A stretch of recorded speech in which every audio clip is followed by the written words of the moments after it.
नमस्कार साथियों, आइए शुरू करते हैं हम अपना 19वां हिस्ट्री का एपिसोड। शॉर्ट में हिस्ट्री हमारा ये एपिसोड चालू है।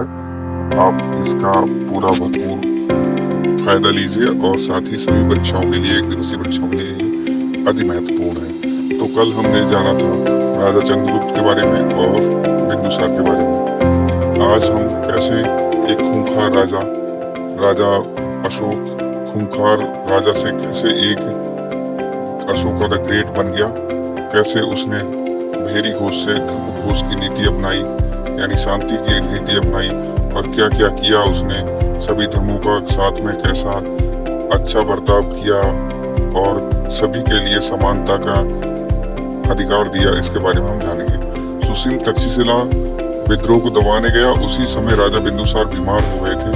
राजा ने सुसीम को बुलाने के लिए दूत को भेजा ताकि सुसीम को राजा घोषित किया जा सके, क्योंकि यही महाराज बिंदुसार की हार्दिक इच्छा थी। लेकिन ये बात राजा गुप्त के माध्यम से अशोक को पता चली, जो कि अवंती का राज्यपाल था। उसने सुसीम के लौटने पर उसके प्रवेश द्वार पर गहरी खाई खुदवाकर उसमें आग लगवा दी और ऊपर से उसको ढक दिया। जब सुसीम हाथी सहित वहां से प्रवेश कर रहा था, उस खाई में गिर गया और उसकी मृत्यु हो गई। 273 बीसी में राजा बिंदुसार की मृत्यु हो गई। 3 वर्ष तक अशोक ने उत्तराधिकार की लड़ाई लड़ी अपने सभी भाइयों से, और अंत में 269 बीसी में 3 साल बाद राजा की मृत्यु पे अशोक राजा बना और अपना नाम देवनाम प्रियदर्शी तथा प्रियदर्शी घोषित किया। उसकी माता का नाम शुद्रांगी देवी था और पिता बिंदुसार। अशोक ने 269 बीसी से 232 बीसी तक शासन किया। अशोक के मंत्री चाणक्य का पुत्र राधागुप्त था। अशोक के अभिलेख सबसे पहले अभिलेख लिखवाए गए थे। इससे पहले किसी भी राजा के लिखित में कोई अभिलेख प्रकाशित नहीं हुए थे। अशोक ही पहला राजा था जिसने अपने अभिलेख से लिखवाने शुरू किए थे। अशोक के अभिलेखों में मस्की अभिलेख कर्नाटक, गुर्जरा अभिलेख मध्य प्रदेश, नेट्टूर कर्नाटक, उदयगोलान कर्नाटक से प्राप्त हुए हैं। भब्रू अभिलेख में अपने नामों को बताते हुए स्वयं को मगध का सम्राट घोषित किया है। भब्रू अभिलेख ने स्वयं को प्रियदर्शी, देवनाम प्रियदर्शी बताया है और मगध का सम्राट घोषित किया है। अशोक के अभिलेखों को टी पैंथेलर ने सबसे पहले 1750 एडी में खोजा था, सन 1750 में खोजा था, और 1837 एडी में जेम्स प्रिंसेप ने इनको पढ़ा। अभिलेखों की भाषा वर्तमान भारत में ब्राह्मी लिपि में लिखे गए थे। वर्तमान पाकिस्तान क्षेत्र में पाई गई खरोष्टी लिपि है।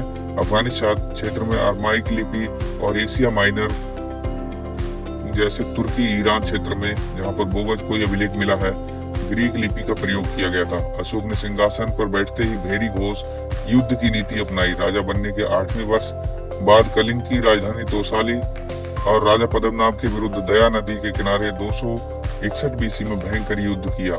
इसमें रक्तपात को देखकर अशोक का हृदय बहुत द्रवित हो गया और धम्म घोष की नीति को अपना लिया।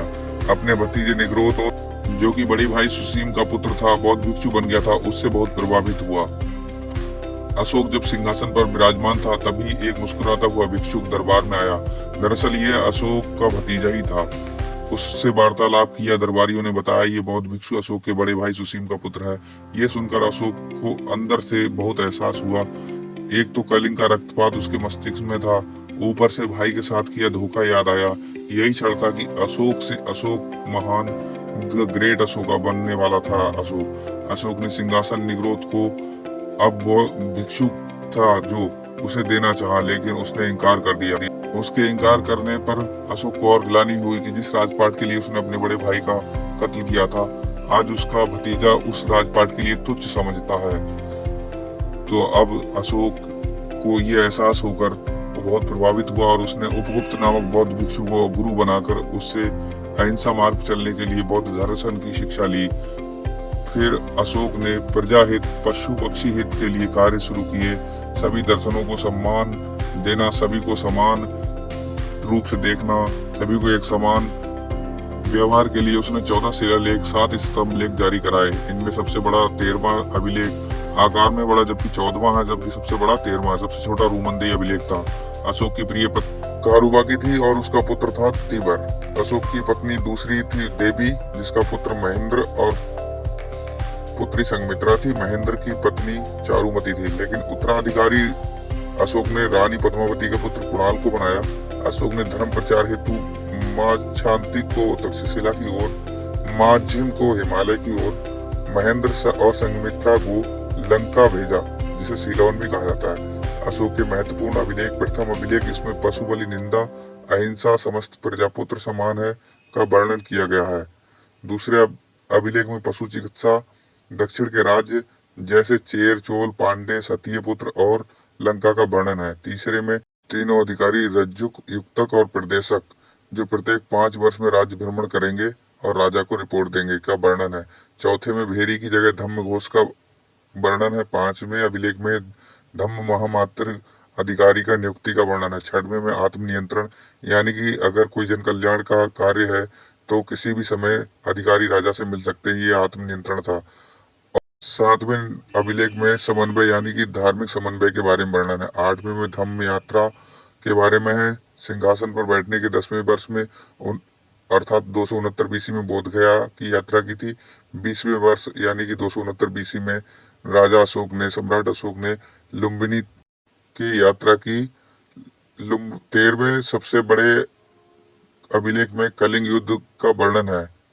14वें में धार्मिक सद्भावना का वर्णन किया गया है।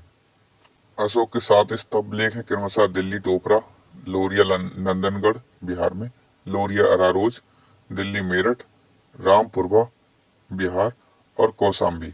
गुफा लेख में सुदामा गुफा, विश्व झोपड़ी गुफा, चौपार गुफा, कर्ज गुफा और सांची स्तूप मध्य प्रदेश में। अशोक के उत्तराधिकारी उसका पुत्र कुणाल हुआ, उसके बाद उसका पौत्र संप्रीति, उसके बाद शालीसुख, देवबर्मन और अंतिम बृहद्रथ था।